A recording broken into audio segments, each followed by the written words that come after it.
കൃഷ്ണപുരം കാപ്പിൽമേക്ക് കുറക്കാവ് ദേവീക്ഷേത്രത്തിലെ അയ്യപ്പ ഭാഗവത സത്രത്തോടനുബന്ധിച്ചാണ് ആഴിപൂജ, ആഴിനടനം എന്നിവ നടന്നത്.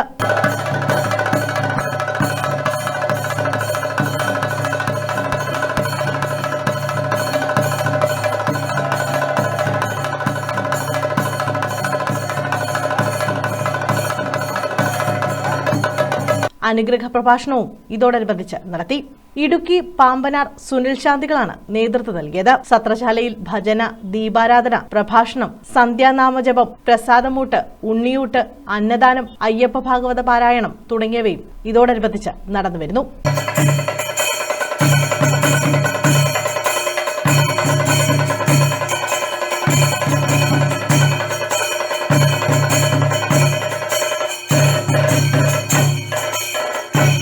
ക്ഷേത്രമേൽശാന്തി പാലക്കോട്ടിലം അരുൺ നമ്പൂതിരിയുടെയും മുഖ്യ കാർമ്മികത്വത്തിലാണ് ചടങ്ങുകൾ നടക്കുന്നത്.